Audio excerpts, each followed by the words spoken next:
आज फिर यह एक काली स्याह रात थी जो पूरी तरह से अंधेरे में डूबी हुई थी। आज फिर मैं अपनी जिंदगी का सबसे बड़ा पाप करने जा रहा था। अंधेरी रात थी और बारिश जोरों शोर से जारी थी। मैं अपनी जिंदगी में 99 लड़कियों की इज्जत को तार तार कर चुका था। इस अंधेरी तूफानी बारिश होती रात में मैं अपनी गाड़ी में बैठा अपनी मंजिल की तरफ बढ़ रहा था, जब अचानक से मेरी गाड़ी के सामने एक लड़की आ गई। मैंने फौरन से ब्रेक पर पांव रखा और जल्दी से ब्रेक लगाकर गाड़ी से बाहर निकल आया। सामने ही एक लड़की रोते हुए मेरे पास आई। वह उस वक्त पूरी तरह से सफेद कपड़ों में लिपटी हुई थी। बहुत ज्यादा बारिश होने की वजह से वह पैदल नहीं जा सकती थी और मुझसे मदद मांग रही थी। वह मुझसे कह रही थी कि मैं उसे उसके घर तक छोड़ दूं। वह विधवा है और उसके बच्चे उसका इंतजार कर रहे होंगे। उसकी बात सुनकर मैं हैरत में गिरफ्तार हो गया कि वह बच्चों की मां थी, हालांकि वह शादीशुदा भी नहीं लग रही थी। वह लड़की बेइंतहा खूबसूरत थी। बारिश की वजह से वह पूरी तरह से भीगी हुई थी। उसको देखते ही मेरी नीयत उस पर बिगड़ने लगी। मैंने उसे अपने साथ गाड़ी में बैठा लिया। कुछ ही देर में हम लोग मेरे घर पहुंच चुके थे। अपने घर पहुंचते ही मैंने उसे अपने घर के अंदर बुलाया। मैंने झूठ बोला कि मेरी गाड़ी का पेट्रोल इतना ज्यादा नहीं है कि आगे तक जा सके और बारिश का हाल वह खुद देख रही थी। उसने कहा, ठीक है। वह कुछ देर मेरे घर में रुकने को तैयार है। वह मुझे अपना मसीहा समझ रही थी, जबकि मैं तो उसे देखकर पागल हो चुका था। जैसे ही वह मेरे कमरे के अंदर दाखिल हुई, मैंने उसे अपने शिकंजे में ले लिया। उसके करीब जाने के बाद मुझे कोई होश नहीं रहा और सुबह मेरी आंख खुली तो मेरा सर चकरा रहा था। आज मैं एक पाप कर चुका था। सुबह जब मैं सोकर उठा तो मैंने अपने जुर्मों वाली डायरी को खोला। यह एक ऐसी डायरी थी जिसमें मैं अपने हर जुर्म और पाप को लिखा करता था। मैं बहुत बड़ा पापी इंसान था, यह सच बात थी, और मैं अपना हर पाप उस डायरी में लिख देता था। लेकिन जैसे ही मैं अपनी डायरी के करीब गया तो सामने का मंजर देखकर मेरे पैरों तले से जमीन खिसक गई। जैसे ही मेरी नजर डायरी से हटी और उस लड़की पर पड़ी तो उस लड़की को देखकर मेरे होश उड़ गए। मैंने उस लड़की को देखा। उसकी हालत देखकर मेरा दिल लगभग फटने के करीब था। मैंने उस लड़की से हकीकत जानने की कोशिश की और फिर जो हकीकत उसने मुझे बताई वह सुनने के बाद मैं अपने होश में नहीं रह पाया। मुझे तकरीबन 24 घंटों के बाद होश आया था। जैसे ही मुझे होश आया तो मेरे सामने वही लड़की खड़ी थी। उस लड़की ने जो हकीकत मुझे बताई थी उसने मुझे मेरे मांझी में धकेल दिया था। मांझी को याद करते हुए मैं बहुत पीछे चला गया था। यह उस वक्त का किस्सा था जब मेरी उम्र मुश्किल से 20 साल थी। तकरीबन 10 साल पहले की बात थी। 10 साल पहले मैं एक बहुत ही अच्छा और संस्कारी लड़का था। उस वक्त मैं यूनिवर्सिटी का छात्र था। मैं BEd की डिग्री हासिल कर रहा था। रोजाना सुबह होते ही ईश्वर की भक्ति में लीन हो जाता था। गंदे कामों से मेरा कोई वास्ता नहीं था, बल्कि मैं बहुत ही अच्छा और नेक लड़का था। मेरे माता पिता ने मुझे दुनिया की हर सहलत दी थी, दुनिया की हर खुशियां दी थी, लेकिन उन सब के बावजूद मैं कभी घबराया नहीं था, बल्कि मुझ में विनम्रता थी, मुझ में सब्र था। मैंने कभी भी किसी का हक नहीं खाया था। मैंने कभी भी किसी को तकलीफ नहीं पहुंचाई थी। लेकिन तकरीबन 20 साल की उम्र के बाद अचानक ही मुझ पर ऐसे गमों के पहाड़ टूट पड़े कि जिन्होंने मुझे बिल्कुल ही बदल दिया था।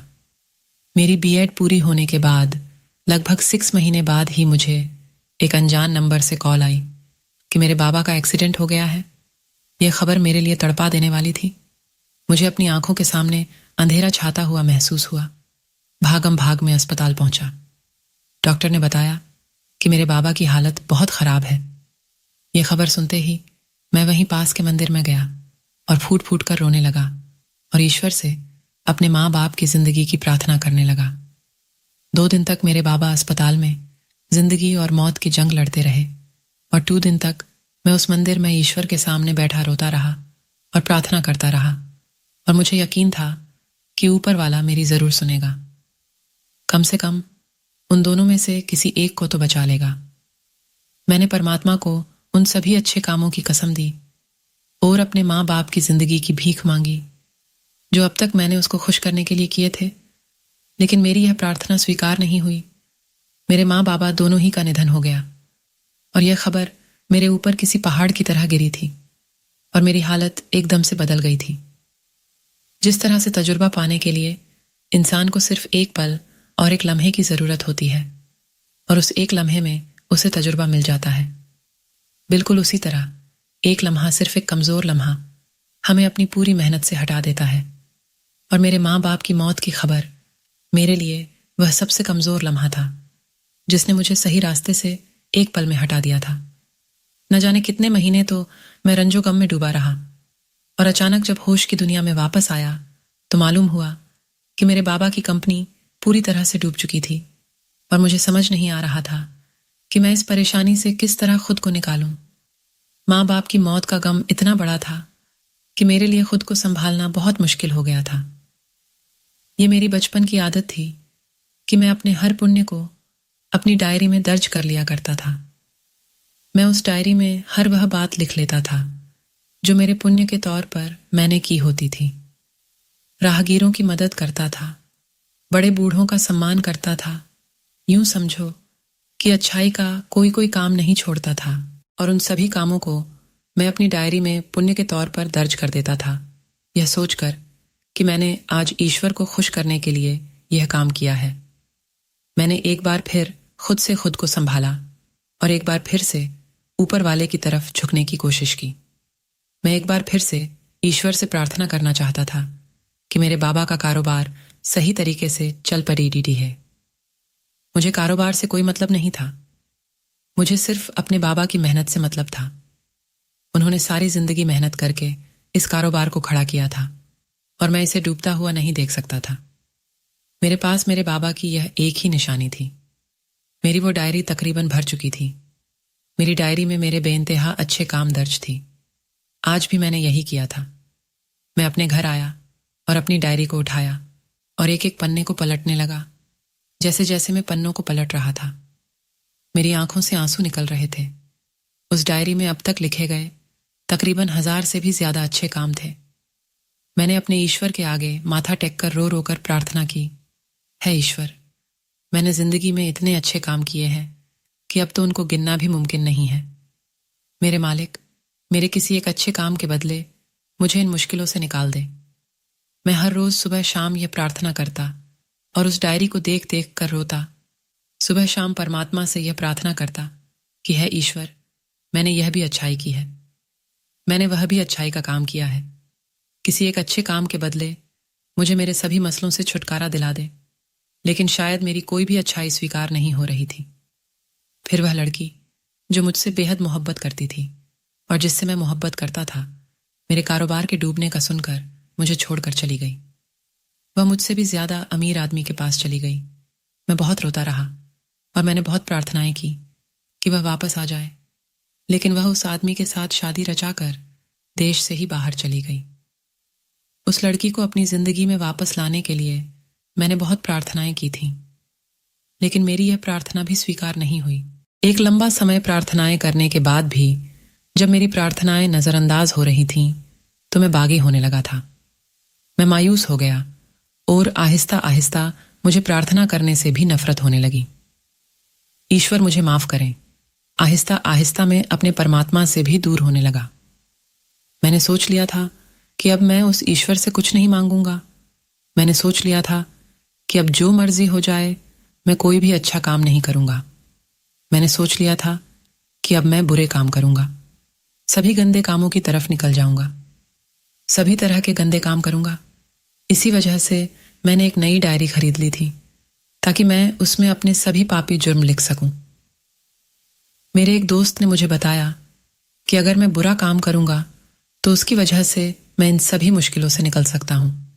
मैंने काफी समय अपने ईश्वर से मदद मांगी, लेकिन जब मुझे हर तरफ से मायूसी का सामना करना पड़ा तो मजबूर होकर मैंने गंदगी भरा रास्ता धारण कर लिया। सच कहा गया है कि गंदे कामों में बहुत मजा होता है।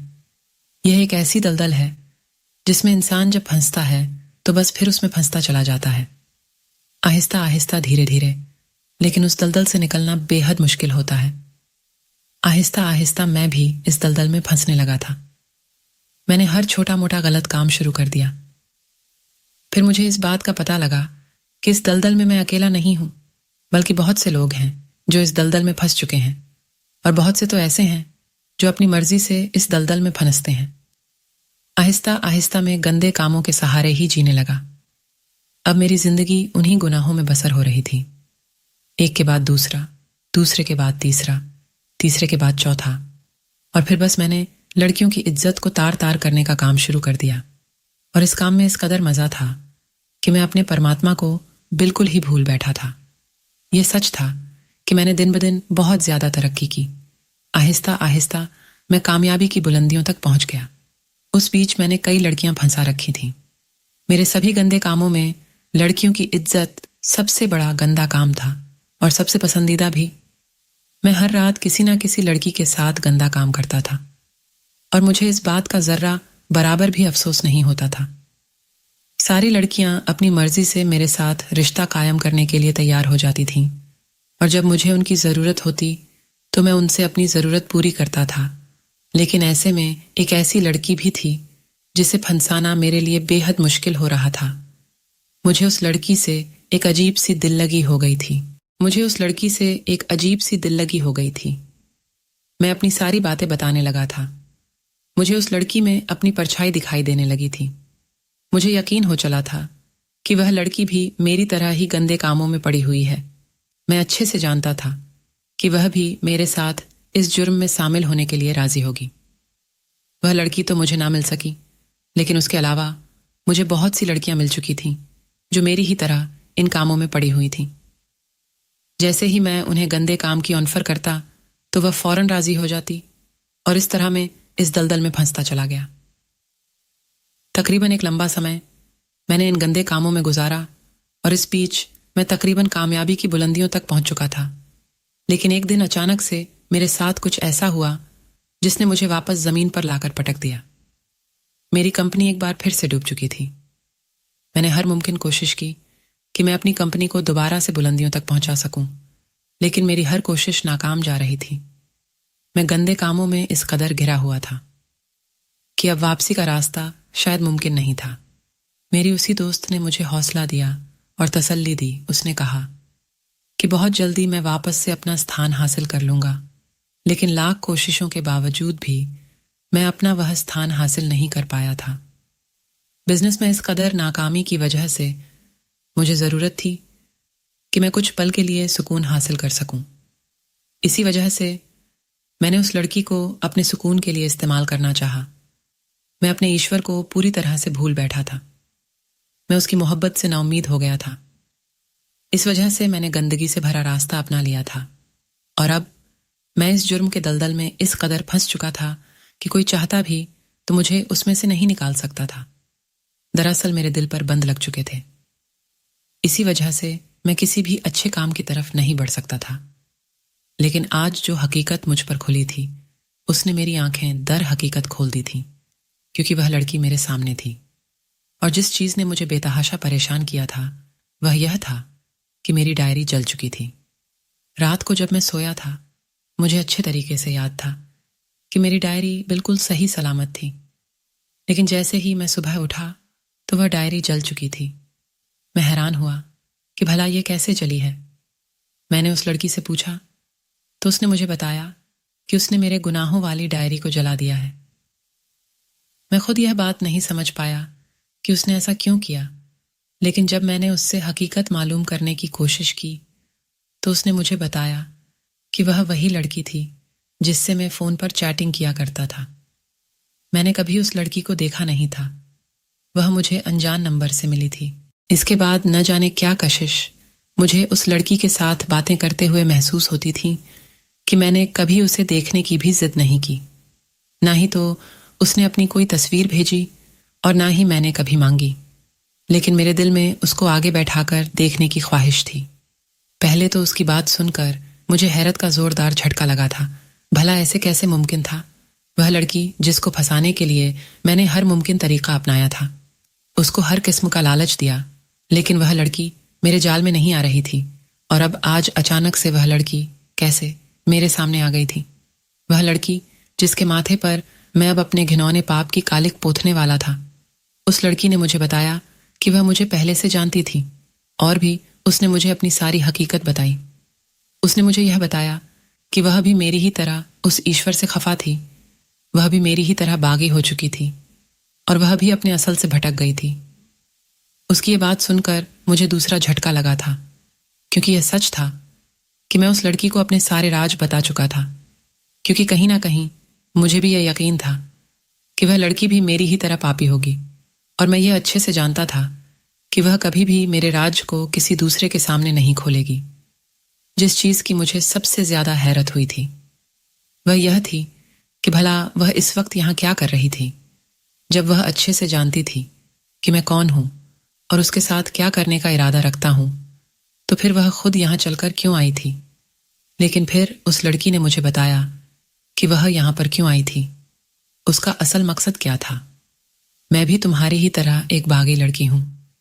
तुमने अपने माँ बाप की मोहब्बत में अपने ईश्वर को छोड़ दिया और गंदे कामों की तरफ आ गए, और मैंने अपने पति की मोहब्बत में ईश्वर को छोड़कर यह रास्ता अपनाया था।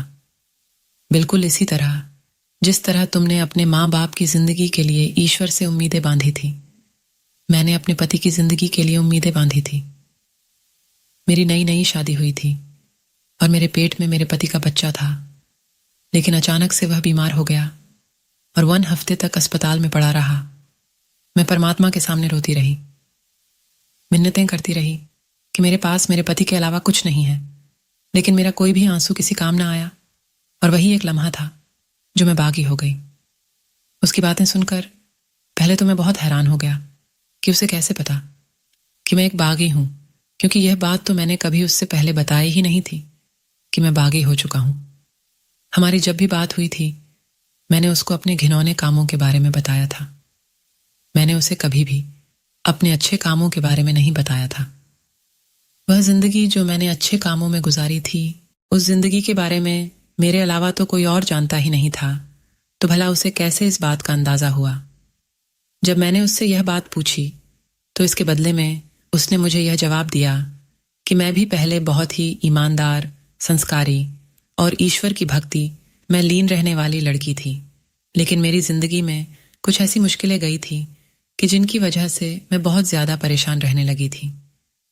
मैंने ऊपर वाले से हर किस्म की प्रार्थनाएं की, जगह जगह जाकर पूजा पाठ की और गरीबों को भोजन खिलाया, लेकिन मेरे लिए किसी भी तरह से मदद का कोई दरवाजा नहीं खुला। ये बताकर वो बेआवाज रोने लगी थी। मैं हैरत से बैठा चुपचाप उसकी बातें सुन रहा था। इसी वजह से मैं भी अपनी मंजिल से भटक चुकी थी। मैं तो इस कदर भटक गई थी कि मैंने अपना धर्म ही बदल लिया था। मैंने एक लंबा समय क्रिश्चियन बनकर गुजारा है। उसकी क्रिश्चियन वाली बात पर मुझे झटका लगा था। हाँ, मैं मानता हूं कि मैं बहुत बड़ा पापी था, लेकिन जो भी था मैंने कभी भी अपना धर्म बदलने की कोशिश नहीं की थी। लेकिन उस लड़की की यह बात सुनकर एक लम्हे के लिए मुझे उस लड़की से खौफ महसूस हुआ था। जाने क्यों मैं चर्च में जाती थी।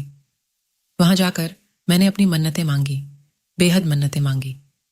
अपनी सारी मुरादें पूरी करने के लिए हर वो काम किया जो एक क्रिश्चियन अपने गॉड को खुश करने के लिए करता है।